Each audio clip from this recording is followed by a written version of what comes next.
أشهد أن لا إله إلا الله. أشهد أن لا إله إلا الله. أشهد أن لا إله إلا الله.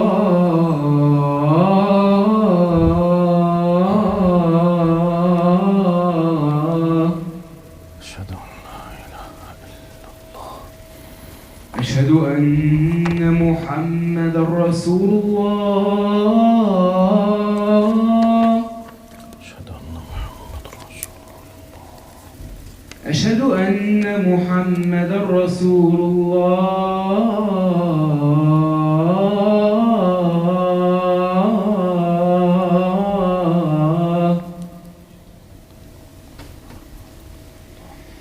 حي على الصلاة.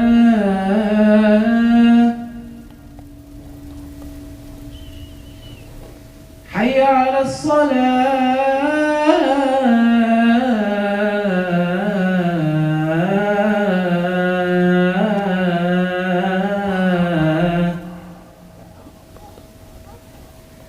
حي على الفلاح.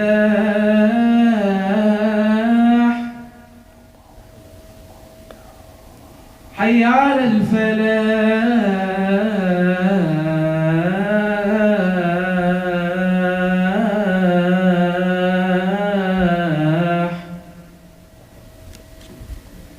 الله أكبر الله أكبر. لا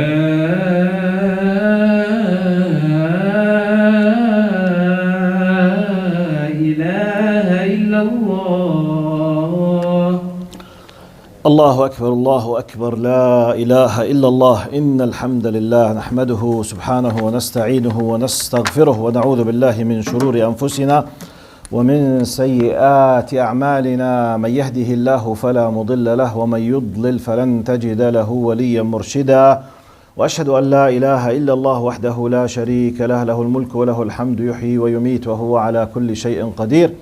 اللهم اقسم لنا من خشيتك ما تحول به بيننا وبين معصيتك، ومن طاعتك ما تبلغنا به جنتك، ومن اليقين ما تهون به علينا مصائب الدنيا. ومتعنا اللهم بأسماعنا وأبصارنا وقواتنا ما أحييتنا، واجعله الوارث منا، واجعل ثأرنا على من ظلمنا، وانصرنا اللهم على من عادانا.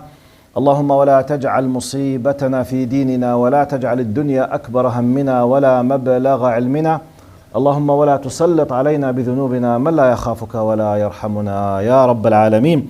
أعوذ بالله السميع العليم من الشيطان الرجيم. بسم الله الرحمن الرحيم. يا أيها الناس اتقوا ربكم إن زلزلة الساعة شيء عظيم. يوم ترونها تذهل كل مرضعة عما أرضعت، وتضع كل ذات حمل حملها، وترى الناس سكارى وما هم بسكارى ولكن عذاب الله شديد. وأصلي وأسلم على المبعوث رحمة العالمين سيدنا محمد بن عبد الله وعلى آله وصحبه ومن والاه عنا معهم إلى يوم الدين. أما بعد، أحبتنا، إخوتنا، إخواننا وإخوتنا, in the name of Allah subhanahu wa ta'ala, the most compassionate, the most merciful, all praise and thanks are due to him, and peace and blessings be upon his beloved Prophet Muhammad sallallahu alayhi wasallam. He who is guided by the will of Allah, no one can misguide him, and he who is misguided, no one can guide him except Allah subhanahu wa ta'ala. I do bear witness that there is no God but Allah, and Muhammad is his messenger. Assalamu alaikum wa rahmatullahi wa barakatuh. Let's take a lesson from them. What do I mean by them? I was really shocked by a fact many years ago. Let me just give you something about my background. My field of specialization is comparative religions. More specific, Judaism and Christianity. More specific, Christianity. So it's my academic field, my research and my study. So you can call me academic, I'm an expert in Christianity. So, and I did my PhD for 6 years in the UK. So basically, I sat with a lot of people from other religions, on top of them Christians, in many different countries, on an academic level, conferences level, street level, dialogue, reading, So one of the things that really I stopped by when I was reading about reverts or converts on specific from Christianity, all others, but I know knowledge more about Christians because of my academic field. So I was reading about those who converted from many religions, on top of them Christianity. I was stopped with something really, really you need to stop by. I was reading about why they decided to become Muslims from different backgrounds, on top Christians. Now, apart from those who are ignorant, forget those category. Apart from those who are brainwashed, forget the category. I'm not talking about this. I discovered there is a good percentage of them, good percentage, something between 30 to 40% of them. They admitted clearly when they became Muslims that they believed in Islam long time ago theoretically, which means they knew it is truth. So there were no need to someone to convince them that it's the truth from one angle. Some of them, besides this, he was not convinced in his religion from the very beginning, even though he could have been a priest, admitted. For example, I'm preaching, let's say, Trinity for 30 years and I'm not convinced in it. So how come? So I was reading, researching, speaking, watching this category. Amazingly, believe it or not, the answers of why. Did you know the truth? Yes. Have you been exposed to that this religion is the truth? Yes. Did you have a lot of shaky ground in your previous religion? Yes. Okay, why? Count with me now. One of the main reasons, fear. Some of them, especially the Arabs, they were afraid to be harmed if they changed. They might be killed, they might be tortured, especially in the Arab world. Apart from fear, the majority, now this is my point, now, we were afraid to lose our benefits, gains, prestige, money, power, connection. The majority of them, they admitted this clearly. One of them, for example, he was a big priest in Africa. He said, I knew from the very beginning what is the truth and what's the wrong. I knew it. But why, Ya Sidi, you kept on doing what you are doing? He said, they put under my control helicopter, 4 Land Cruisers, SUVs, big palace with a swimming pool, and an army of assistants. So every time I was thinking to adapt the truth that I already know, I was thinking about how much I'm gonna lose. Gains, money, prestige, connections. Therefore, at a certain point, خلاص, they decided whatever happens, I will declare it. Immediately they lose everything. Immediately. Some of them they were killed, some of them they were tortured, some of them they were kicked out, so taken what happened with them. Some of them from other religions, but my experience with Christians is more. But I have stories about others. Now, I was stopped by these facts. I have tens and hundreds of reverts. They said we were following another religion, regardless what the religion is. We knew why we were there, that Islam is the truth, and we were aware that our religion is not the truth. Yet, we stayed there. If I was asking myself, if someone refused to, so it's not a matter of conviction. It's not a matter of knowledge. Be careful. Oh, you did it that? No, they knew. Oh, they were not convinced. They were convinced. But no. They could not take the decision. Why? Benefits, money, power, support, connections, prestige. Allah subhanahu wa ta'ala blessed them at a certain point, and Allah knows how many others they did not. My point is not the converts or the reverts. I'm making a simple logical analogy now. Is it possible to make an analogy we have someone knows the truth, but he refused to declare adapting it because of benefits. Is it possible that a born Muslim to leave Islam because of benefits or fear? With the common logic, is it possible? Definitely. Same logic. Majority of us, we were born Muslims. So I'm trying to make benefit from a scientific reality that I'm witnessing, I'm researching, I'm reading, I'm interviewing, I'm dialoguing, I'm there with them, I know them. So, okay, he's a human being and a human being. You, me, with 90% of us, we were born Muslims. What is the guarantee for you to stay as a Muslim if you were exposed to the same reality but on the other side? Fear or high gain, prestige?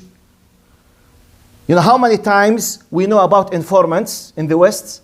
They come to the masjid, they push the kids to do some bad actions just to apply some kind of hidden agenda against Islam and Muslims. This is a mujrim, this is a traitor. He's trying to steal the hearts of the young Muslims, to embed this kind of bad ideas in some of them, to support some kind of agenda in XYZ country. How many times we hear about those people? He was born a Muslim, but they promised him to give him the whatever, the passport, the accommodation there, the residency, the money, whatever. It's an worldly gain. So he lost his religion. He committed, maybe he lost his religion, I don't know. But he does not care with his faith or iman or aqidah. So therefore, my message.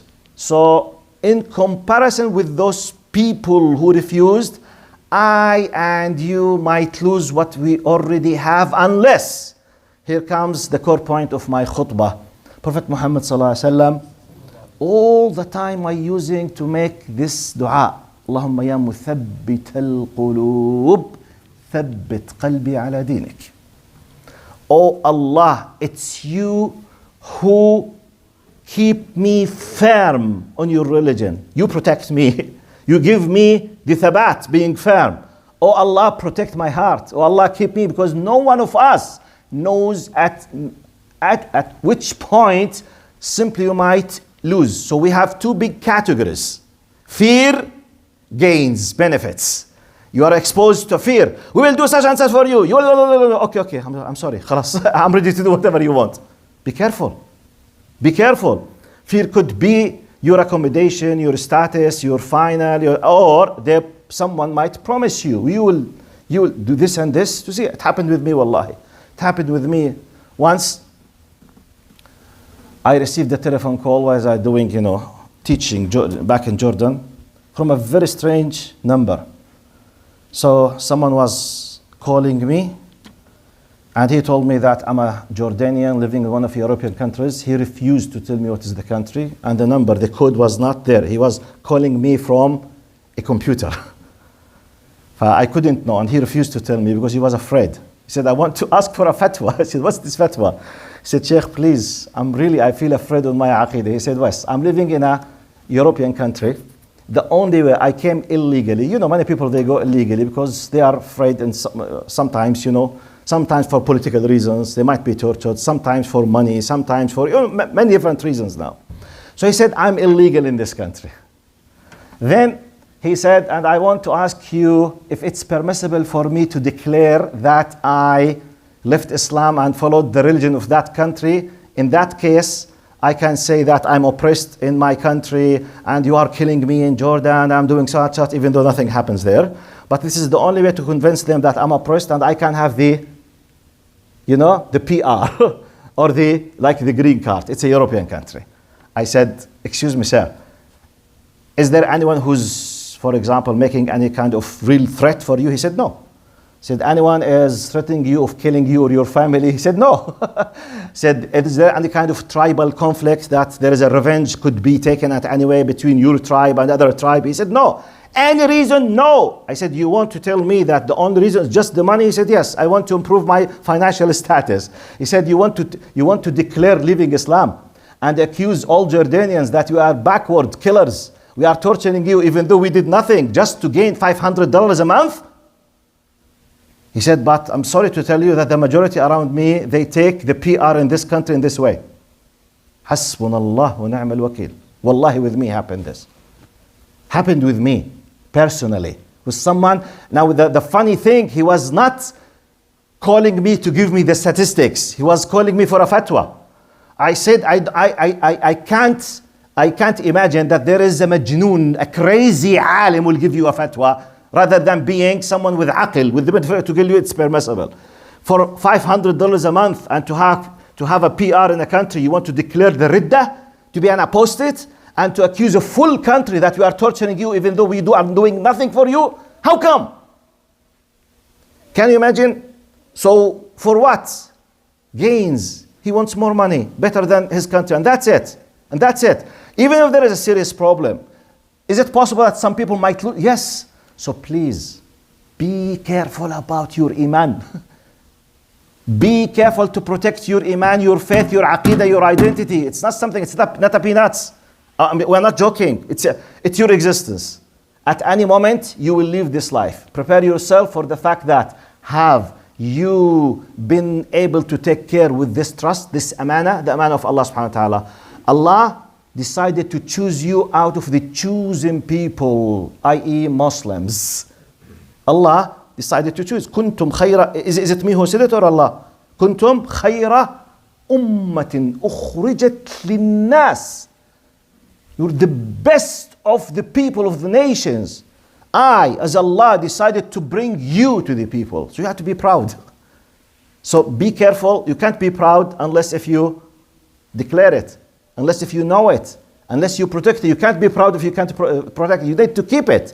You need to enlarge it, to strengthen it, to study it, to be able to spread it, rather than just, feel shy to pray with your friends, a'udhu billah. Or you feel shy to wear the hijab because, I don't want. No. It's you who should be proud.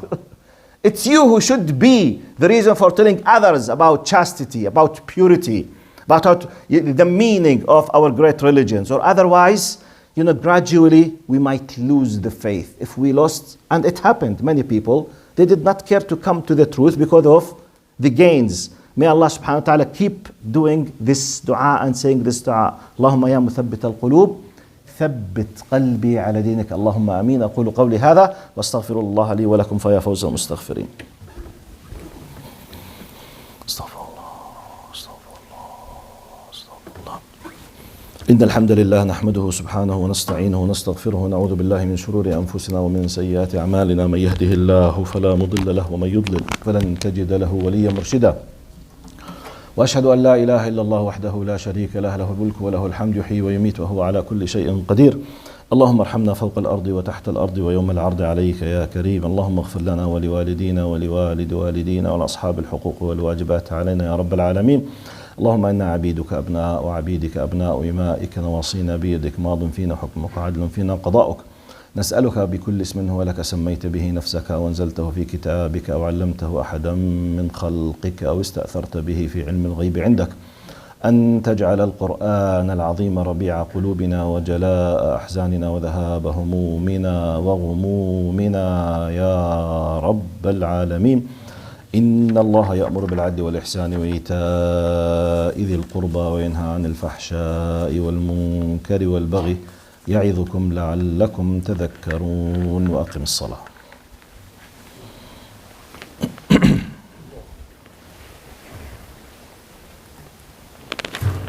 الله أكبر الله أكبر. أشهد أن لا إله إلا الله. أشهد أن محمدا رسول الله. حي على الصلاة حي على الفلاح. قد قامت الصلاة قد